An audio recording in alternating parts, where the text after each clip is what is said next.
నమస్తే, welcome to our channel. నేను పద్మిని. ప్రస్తుతంతో పాటు ప్రముఖ ఆధ్యాత్మికవేత్త, జ్యోతిష పండితులు, అమ్మవారి సేవకులు, దత్త గణపతి ఉపాసకులు మురళీధర్ శర్మ గారు ఉన్నారు. మాట్లాడదాం. నమస్కారం అండి. మహాదేవ. కర్కాటక రాశి వారికి ఈ శని వక్రగతి రీత్యా మరి ఎటువంటి ఫలితాలు ఉంటుంది? ఈ మధ్య కాలంలోనే అష్టమ శని కంప్లీట్ అయ్యింది అని ఊపిరి పీల్చుకున్నటువంటి వేళ మళ్ళీ శని వక్రగతి అనేది వస్తుంది. మరి మళ్ళీ అష్టమ శని ప్రభావం కర్కాటక రాశి మీద ఉంటుందా? అసలు వీళ్ళకి ఎటువంటి ఫలితాలను ఇస్తాడు శని?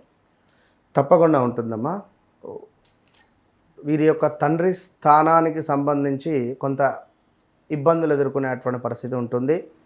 తండ్రికి సంబంధించినటువంటి ఆస్తి లావాదేవీలకు సంబంధించినటువంటి ఇష్యూస్ కొంచెం మాట్లాడడము, దానికి సంబంధించినటువంటి పనులు ఏమైనా ముందుకు వెళ్ళేటువంటి పరిస్థితి కనబడుతుంది.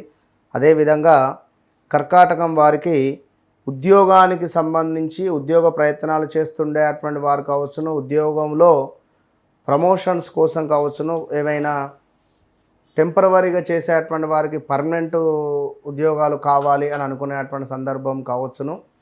ఇప్పుడు అలాంటి వారికి ఈ యొక్క శని వక్ర దృష్టి వల్ల ఇవి జరిగేటువంటి ఛాన్సెస్ ఉన్నాయి. ఓవరాల్గా మీరు అన్నట్టుగా గత 2022 ఆగస్టు నుండి 23, 24, 25, 26 ఈ రోజు వరకు కూడా చితికిపోయినరు. మామూలుగా లేదు వీరి పరిస్థితి. చాలా అంటే చాలా ఇబ్బందులు ఫేస్ చేసినటువంటి దాఖలాలు ఉన్నవి. అదేవిధంగా ఈ కర్కాటక రాశి వారు హా అక్షరంతో పేర్లు మొదలవుతాయి. హాసిని, లైక్ హరీష్, వీరికి గాల్ బ్లాడర్ రిలేటెడ్ కానీ కిడ్నీల స్టోన్స్ కావచ్చును. అదేవిధంగా ఇంకా స్టమక్ రిలేటెడ్ కొన్ని ఇష్యూస్ ఫేస్ చేయడము, కొన్ని ఆపరేషన్స్ జరగడము, వివాహాలు జరగడము, వివాహాలు జరిగిన తర్వాత కన్సీవ్ అయి కొందరికి మనకు అబార్షన్స్ జరగడం కానీ ఎన్నో ఇబ్బందులను ఫేస్ చేశారు. స్థాన చలనాలు, లైక్ ప్రదేశ మార్పులు, ఎన్నో ఇబ్బందులను ఫేస్ చేసినటువంటి వారు కర్కాటక రాశి వారు. మరి శని వక్ర దృష్టి అనేటువంటిది వీరికి ముఖ్యంగా వీరి తండ్రి ఆరోగ్యంపై కావచ్చును, వీరి వృత్తిపై కావచ్చును ఇంపాక్ట్ మాత్రం చూపిస్తుంది. సో ఈ యొక్క శని వక్ర దృష్టి వారి జన్మ జాతకములో ఒకవేళ శని వారి జన్మజాతకంలో వక్రంగా ఉంటే ఆ ఉండే స్థానాన్ని చూసుకోవాలి. ఎందుకంటే శుక్రుడు వక్రంగా ఉంటే కలత్రాన్ని చెడగొడతాడు. మరి శని ఏమిటి? వృత్తికి కారకుడు. చేసే పనిలో ఒక సాటిస్ఫాక్షన్ అనేటువంటిది ఉండకుండా ఉండే ఛాన్స్ ఉంటుంది. ఆ ఉద్యోగంలో అమ్మ ఏం ఉద్యోగం లేవడం పోవడం అంటే ఒక సంతోషము అనేటువంటిది ఉండకుండా చేసే అటువంటి వారు కర్కాటక రాశి వారు ఎవరైతే ఉన్నారో వారికి ఎక్స్ట్రీమ్ లెవెల్లో మంచి జాబ్ వచ్చే ఛాన్స్ ఉంది ఈ యొక్క అక్టోబర్, నవంబర్లో. మరి ఈలోపు కొంత జాగ్రత్తగా ఉంటే మంచిది.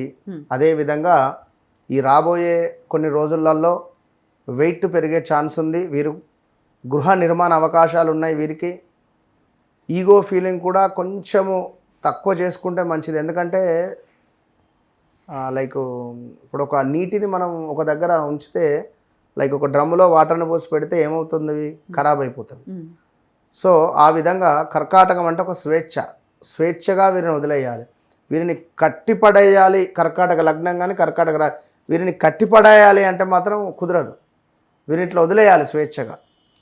సో వివాహ ప్రయత్నాలు వీళ్ళు చేయొచ్చా అండి? 100కు 200% అనుకూలిస్తాయి. మంచి సంబంధాలు రావటం లాంటివి కూడా గురువు ఉన్నాడు కనుక అనుకూలంగా ఉంటుంది. కానీ అదే చెప్తున్న వ్యక్తిగత జాతక రీత్యా దశ అంతర్దశలను చెక్ చేసుకోవాలి. రైట్. సో అన్ని విషయాల్లో మరి కర్కాటక రాశి వారికి మంచి ఫలితాలు ఉండాలి అని అనుకుంటే శని రీత్యా ఎటువంటి పరిహారాలు చేసుకోవాలి మురళి గారు? ఇక్కడ ఈ రాశి ఆ రాశి అనేటువంటిది కాకుండా ద్వాదశ రాశులలో మనకు శనేశ్వరునికి సంబంధించినటువంటి ఒక వక్ర దృష్టి అనేటువంటిది, వక్ర దృష్టి అనగానే కేవలం మనకు వెనక భావము అంటే clockwise, anticlockwise అనేటువంటిదే కాకుండా ఒక బంతి అనేటువంటిది నేల మీద కొడితే అది ఎంత ఫాస్ట్గా కిందికి వెళ్ళి అంతకంటే డబల్గా పైకి వస్తుంది. కనుక శనేశ్వరుడు ఉన్నటువంటి భావం నుండి వెనక భావాన్ని ఏ విధంగానైతే చూస్తున్నాడో అంతే ఫాస్ట్గా దాని ముందు భావాన్ని కూడా చూస్తాడు. సో ఉదాహరణకు ఇప్పుడు ధనస్సు అనుకుంటే ధనస్సు వారికి 4వ భావంలో ఉన్నాడు. 4వ భావం నుండి 3వ భావాన్ని చూస్తూ ఎట్ ద సేమ్ టైం పంచమ భావాన్ని కూడా చూస్తాడు. కనుక ఓవరాల్గా ఒక ధనస్సు ఇది అని కాదు, మకరం కానీ, కుంభం కానీ, మీనం కానీ, మేషం కానీ, ఎవ్రీథింగ్ ఏ రాశి వారైనా కూడా ఖచ్చితంగా శనేశ్వరునికి సంబంధించినటువంటి కుదిరితే మీ స్తోమత మేరకు ఏదైనా ఒక హోమము కానీ, ఎందుకంటే ఇప్పుడు రేపటి కాలంలో మనకు ముందు శనేశ్వరుడు వెళ్ళేటువంటి పీరియడ్ ఏదైతే ఉందో అది ఇంపార్టెంట్. వక్ర దృష్టి అనేది మనకు ఈ యొక్క జూలై 27 నుండి డిసెంబర్ 11 వరకే ఉంటున్నది. ఇందులో చివరి 2 నెలలు చాలా డేంజర్ జోన్లో ఉంటుంది ఖచ్చితంగా. కనుక కుదిరితే చండీ హోమం కానీ, ఇప్పుడు మన ఆధ్వర్యంలో అనుకుంటున్నాం అమ్మవారి దయ వల్ల కామాఖ్యలో ఖచ్చితంగా సంకల్పం చేస్తున్నాము. కామాఖ్య అంటే చాలా అత్యంత పవర్ఫుల్ కలిగినటువంటి క్షేత్రం అందరికీ తెలిసిందే. సో అక్కడ చండీ హోమంతో పాటుగా శనేశ్వరునికి సంబంధించినటువంటి మూలమంత్ర హోమము నిర్వహించేటువంటి పరిస్థితి కలదు. కనుక ఇట్టి సుందరమైనటువంటిది అంటున్న సువర్ణ అవకాశం కాదు ఇది, సుందరమైనటువంటి అవకాశములో అందరూ పాల్గొనేటువంటి విధంగా, ఇప్పుడు మీరు నేను అనేటువంటిది కాకుండా సర్వదర్శనం ఏ విధంగా ఉంటుందో ఆ విధంగా అందరికీ, మధ్యతరగతి వారికి, ఉన్నవారికి, లేని వారికి అందరికీ ఒకటే బడ్జెట్, అందరూ పెట్టుకునేటువంటి బడ్జెట్. ఒక చిన్న ఫంక్షన్ చేస్తే ఎన్నో వేలు ఖర్చు పెట్టుకుంటున్నారు. అందులో సగం కూడా కాదు మనం చేసేటువంటి బడ్జెట్. కనుక మీ గోత్రనామాల మీద చేసుకోవడానికి మీరు సిద్ధమా అనేది మీరు గుర్తుంచుకోండి. ఎందుకంటే ఎన్ని రోజులు ఇదే విధంగా ఈ యొక్క కర్మలను అనుభవిస్తూ ఉంటారు. ఖచ్చితంగా ఏదో ఒకటి, ఇప్పుడు లక్షకు ₹1 తక్కువైనా కూడా దాన్ని 1,00,000 అన్నారు. కనుక చెప్పలేము, ఒకవేళ మీ యొక్క కర్మ అనేటువంటిది అక్కడ సిద్ధించవచ్చు. ఆ రూపాయే నేను కావచ్చును, ఒకవేళ చెప్పలేం కదా. 1,00,000కు ఆ ₹1 ఏ విధంగానైతే చేరిస్తే బ్యాలెన్స్ అవుతుందో, సో మీ కర్మకు ఒకవేళ కామాఖ్య అమ్మవారి యొక్క అనుగ్రహం తోడైతే రాబోయే రోజులలో విజయం మీదే. కనుక రాలేని వారు ఈ యొక్క రావి చెట్టు కింద దీపారాధన కావచ్చును, నల్ల నువ్వులు దానం కావచ్చును. ఇక్కడ 5 రాశులకు మాత్రం చాలా ఇబ్బంది, డేంజర్ జోన్లో ఉన్నారు. ఆ 5 రాశులలో మొట్టమొదటిది మేషరాశి, రెండవది వచ్చేసి కర్కాటక రాశి, మూడవది వచ్చేసి కన్యా రాశి, నాలుగవది వచ్చేసి ధనస్సు రాశి, ఐదవది వచ్చేసి మనకు కుంభరాశి. శనిపై రాహుపై శని దృష్టి ఉండడం ద్వారా సడన్ డెత్స్ జరుగుతాయి.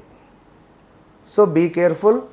తప్పకుండా ఈ యొక్క శని వక్ర దృష్టి మంచి యోగాన్ని మీకు కావాలి అని అనుకునేటువంటి వారు కామాఖ్య అమ్మవారి యొక్క అనుగ్రహాన్ని పొందండి. లేదు అని అనుకునేవారు బ్రాహ్మణుని ఇంటికి పిలుచుకొని నల్ల నువ్వులు దానంగా ఇవ్వండి, లేదా ఏదైనా దేవాలయానికైనా వెళ్ళి ఇవ్వండి. రైట్, చాలా చక్కగా వివరించారండి. కృతజ్ఞతలు. నమస్కారం అండి. మహాదేవ.